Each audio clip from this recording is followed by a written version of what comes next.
Hi, class.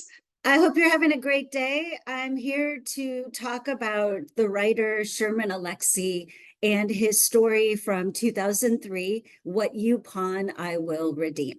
I'm excited to talk about this story because I'll be honest, I really love this one. This is probably one of my favorites. So that's one of the reasons I chose this story. I also chose this because I always enjoy reading about characters that are very different from me, right, from my own experience. And so as we see, the narrator of this story is a Native American homeless man, right, who's living in Seattle, right? And his life is so interesting, I think. And I also chose this story because I think it illustrates a lot about character, right, and character development, right? This is a very unique character, I think, because I find myself when I'm reading it, like I have a lot of empathy for him. I'm always rooting for him, right? I want him to be successful, but simultaneously, I'm kind of judging him and wondering why he acts the way he does. It kind of frustrates me at times. And I think that's what really draws me into this story. So I'm going to go ahead and start by sharing a little bit of information about the writer, Sherman Alexie. So let me go ahead and share my screen so I can pull that up.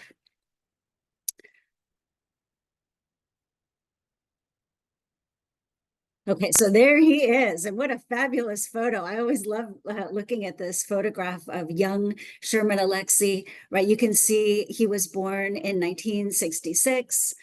So that would make him, I think, in his like mid 50s, late 50s. Like I said, he's a Native American man who was raised on the Spokane tribe Indian reservation that's actually located in Northeast Washington. He is a novelist, a poet, short story writer, screenwriter, and a filmmaker. So, kind of a Renaissance man when it comes to writing. And, I'll say he's not, necessarily a household name, but he is kind of a big deal, right? He is kind of a big deal, especially in the Native American community.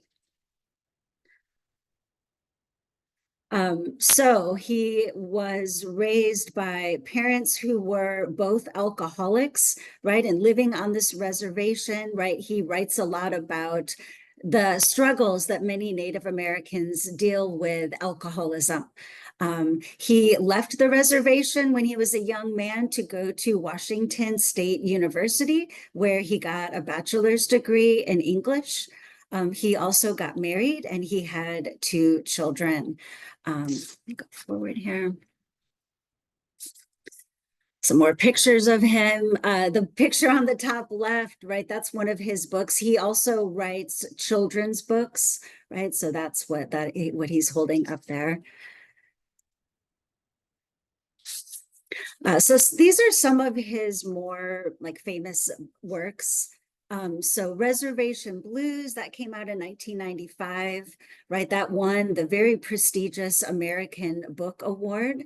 And then in 2007, right, The Absolutely True Diary of a Part-Time Indian. Maybe some of you read that in high school. I know my daughters read it in high school. You can see it also won the National Book Award, very prestigious award. And I have to say, it's a great book. So if you're looking for something to read, if you like the story and you want to read more, you might want to check that one out.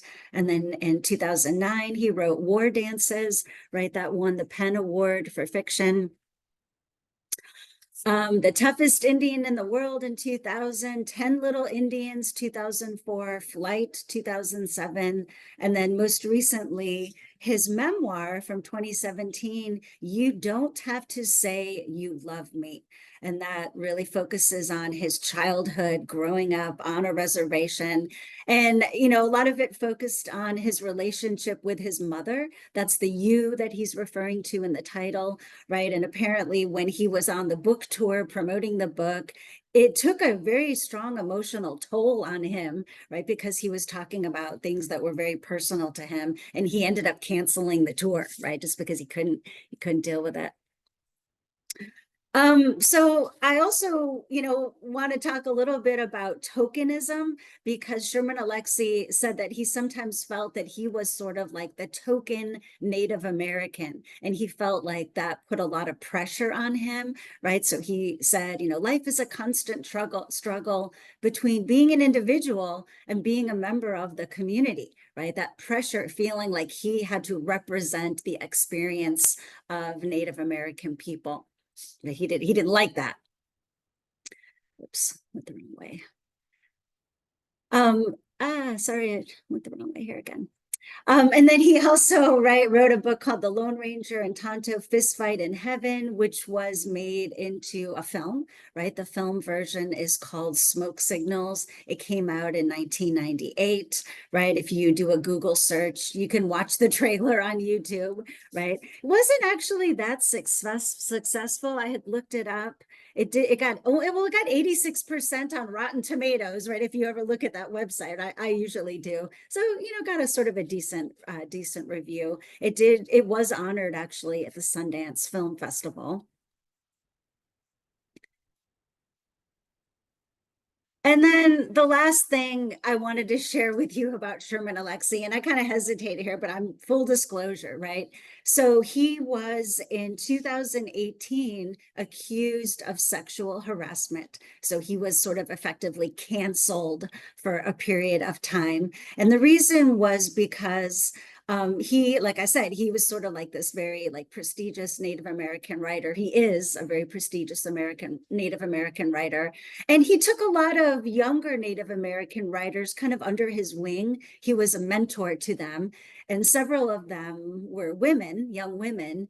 And three of those young women accused him of sort of taking advantage of his position, right, and sexually harassing them. And that was really, just really disappointing to learn. He, confessed to doing that and apologized. And, like I said, he was canceled for a period of time. I think that his literary reputation, he's kind of redeemed himself, right? I know I myself was a huge, like when I was in graduate school, I once drove 2 hours, right, in LA traffic to go see him, right, do a reading, right? That's how much of a fan I was, and I still am of him. I think I felt a little bit funny about those accusations, but I still, really like his writing. And that actually raises an issue, right? What do we do when an artist that we really like, we find out that their personality, right, their person, they're not really maybe the person that we thought they were,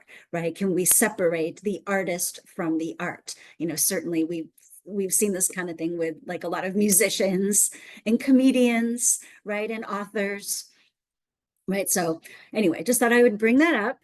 And then also I just wanted to share here, right, since this story deals with Native American regalia, right, I thought maybe some of you might not be familiar with what that is, right? So I just got some pictures from the internet, right, of Native American regalia. So these are just some examples of the kind of cultural artifact that, plays such a big part in this story, right? The whole story is really about Jackson trying to repurchase, right, reclaim this cultural artifact that was stolen, right, from his family.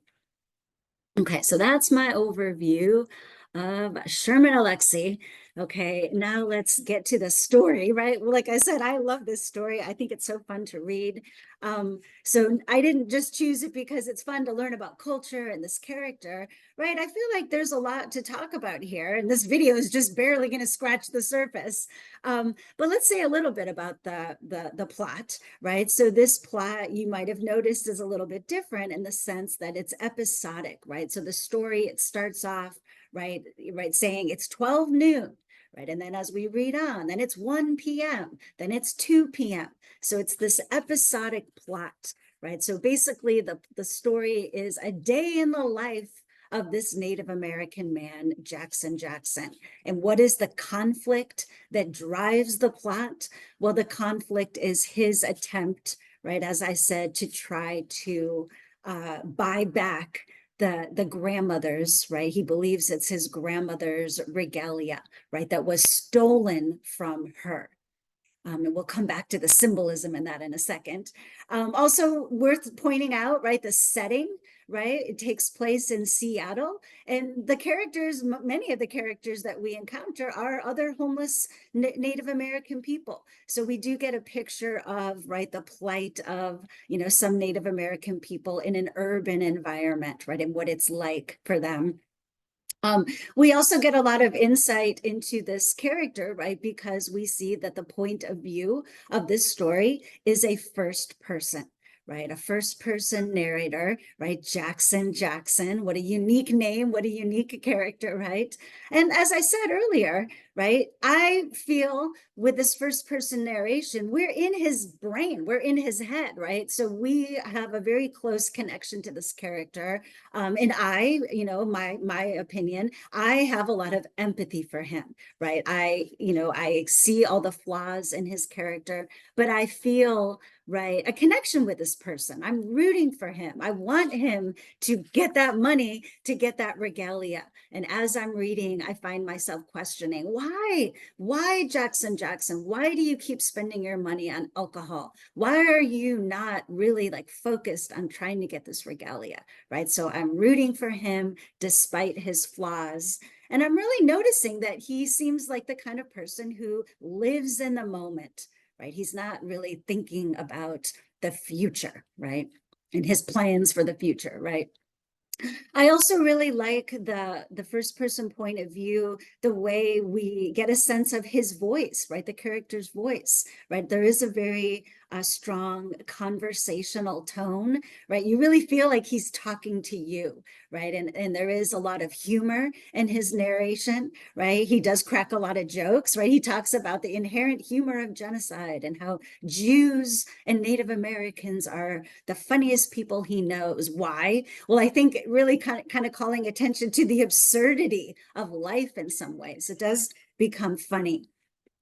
I also like the way, we see that he's very self-deprecating, right? Very critical of himself throughout the story, right? He calls himself a heartbreaker, right? But he was a boring heartbreaker, right? And he points out that being homeless is probably the only thing I've ever been good at, right? And if you really think about that, that implies a lot about him because he acknowledges that he has been married a few times. He has some children, right? He doesn't even remember how many he has, which is a big red flag there, right? A lot of character flaws we see in this person, right? But yet, so he's basically saying being homeless is the only thing he's good at. Basically means, well, he wasn't a good father, he wasn't a good husband, he wasn't a good student, because he did say that he was also a college student at one point. He wasn't a good employee, right? The only thing he's good at is being homeless. Okay, we have to kind of question, well, why is that, right? What does that say about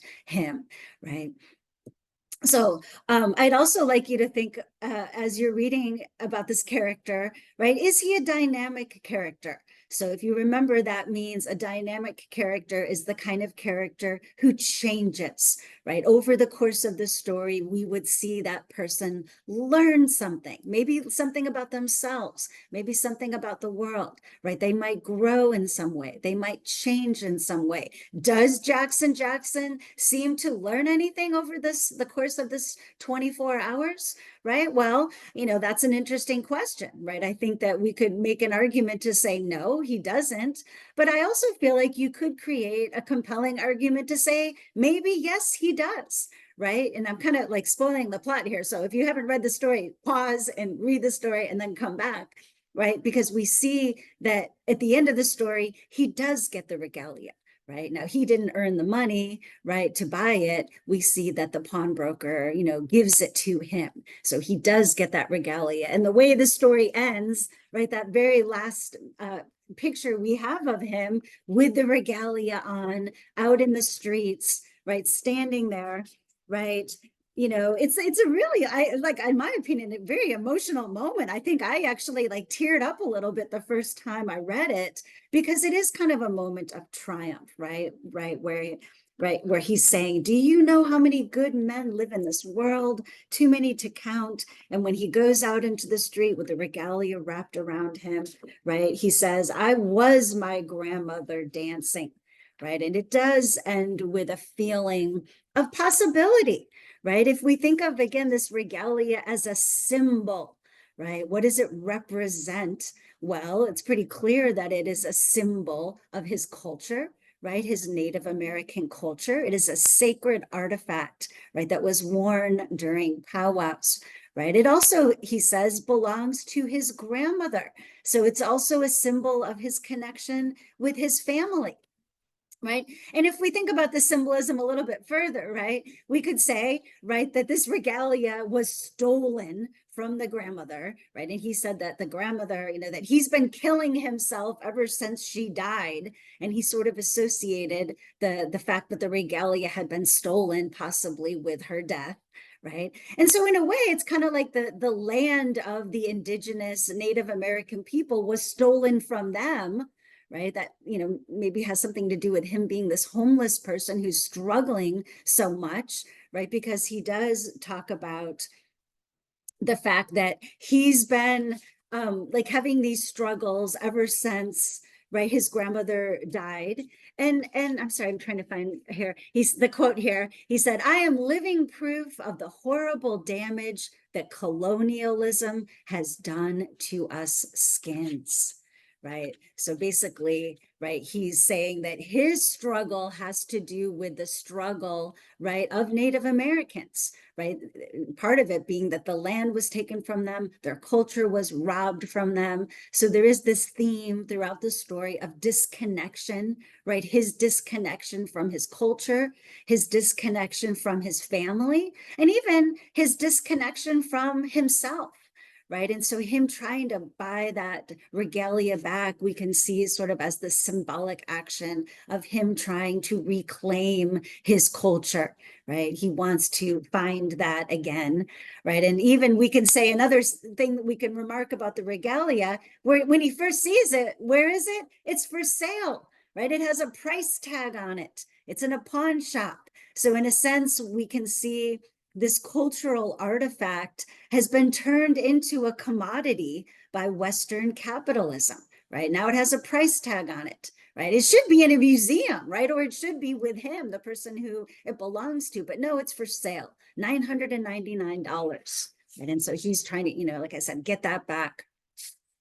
So what are some of the big themes in this story? Well, like I said, right, disconnection from one's culture, from one's family, right? I think also a theme in the story is poverty, right? The effects of poverty, the effects of his alcoholism, and then also, right, his alienation from the family, from the culture, right? And his desire to connect with others, right? Throughout the story, when we see Jackson get money, right? What does he do with the money?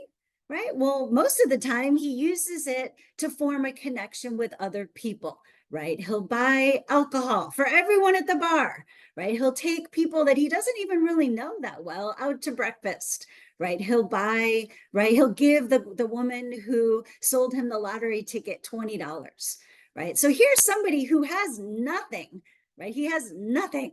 And he's using his money to treat other people, right? To kind of form a connection with them. He's extremely generous, right? And I feel like that, that stems from his alienation and his loneliness. Um, and if we think about the title of the story, right, often sometimes the title will give us some insight into the theme. The title, right, "What you pawn, I will redeem." Like, what does that mean, right? Well, I think maybe, does it mean that at the end, is he redeeming himself in the end, right? By getting that regalia back, right? Connecting with his culture. Maybe, the story ends in that moment, but we kind of have to wonder, is this going to change him? The next day, is he going to wake up? Is he going to be different now that he has that regalia? Okay. Or, you might say, no, probably not. Maybe he'll just be the same person that he was. It's kind of up to our interpretation.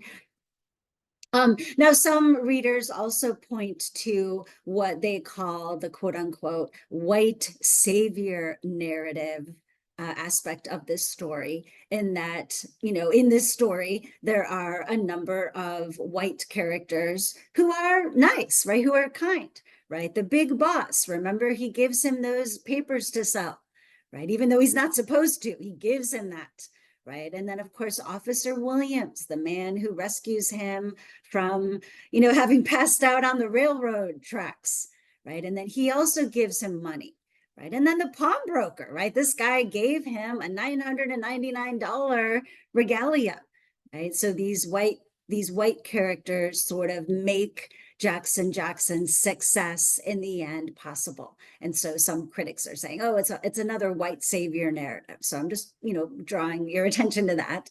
Um, so I'll be really excited to hear what you guys think about this story right on the discussion board. Do you like Jackson Jackson? Do you think that he's going to change, or do you think that he's just going to be the same old, drunk homeless man that we learn about? And also, right, why do we think he acts the way he does? Why is he so hopeless? Right? Why doesn't he have ambition and drive? Right? Why doesn't he try harder to, finish what he starts? So those are all very, thought-provoking questions. And I think that that is what makes this story so fun to read. So again, I look forward to reading what you have to say, and I hope you have a great day. And that's it. Bye-bye.